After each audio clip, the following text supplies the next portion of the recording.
Hey guys, my name is Scobie. Today I'm going to be showing you how to add a countdown and or count up timer to your OBS scene. On screen right now you can see a little example of what this can look like. Let's jump right into this. First thing I'm going to do is come to this link. Links are always in the description down below. And we're going to be downloading a software called Snaz. This is a free software. You simply want to come down here and click download Snaz. It's a pretty small download, but once this is done, we're going to be installing it. Once your download is complete, simply click on the file, click run, and we're just going to follow normal on-screen setup. Click yes, and we're going to install the software in English. Select your file path and click OK and install finally. You can click to launch Snaz straight away because we're going to be jumping straight into the software. So now that Snaz is open, it can look a little bit intimidating because there's a lot of different text files and boxes going on screen right now, but I'm going to be explaining what each of them do and what we're going to be looking at in particular.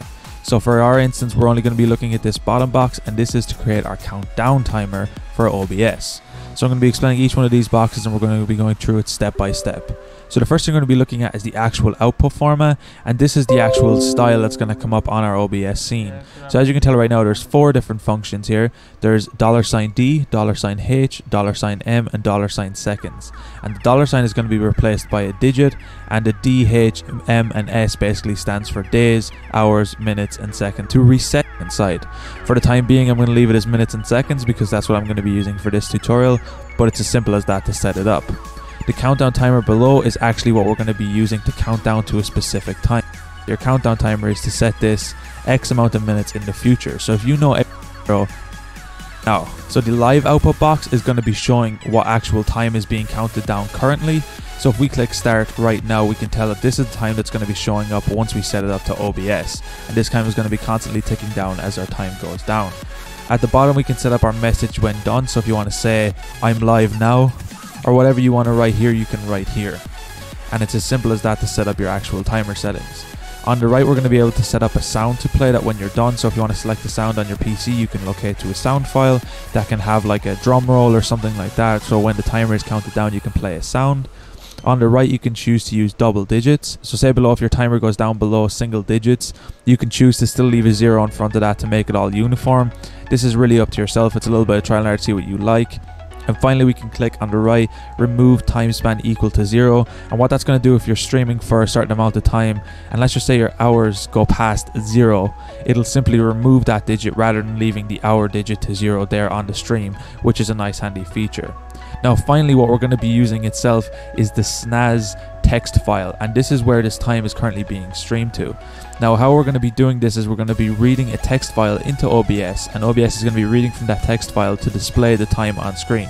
Now there are some digital timers online that you can get OBS to read from, but they can be much more CPU taxing, and this is one of the easiest methods to do it as read. What we're going to be doing this is we're going to be reading a CPU and OBS is file. So this is the easiest way to get this timer down, and it's also really easy to set up and customize the OBS to put this file. I would recommend making a brand new scene and calling it countdown or whatever you want to name it, because this is going to be the easiest way, because you want to, and we're going to be able to chill, click browse screen. So what you want to do once you're here is click on the file path to read from file. It will open and you can see that your timer is, you can change it to size, top, you can do that. Now box will into Snaz. We're going to be going to the second little tab here, and we're going to be going up to Chronos, and we're going to be taking our attention down here to Chrono Up, and this is what we're going to be looking for in particular. Here we're going to be able to set up our timer to go upwards. So what you can do is you can actually set your time that you've currently done. So if you've already done 14 hours 15 minutes and 26 seconds, what you can do is you can set this in here, and you can select how often you've been streaming, or you can set it to 0 if you wish by simply clicking this box on the side. Finally, countdown. As you can tell, our countdown timer is counting up, and we can click stop at any time if we wish. New CPU longs OBS tutorials you'd like to see me make, let me know in the comments down below. I'm going to leave my OBS playlist tutorial on the top of the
guys.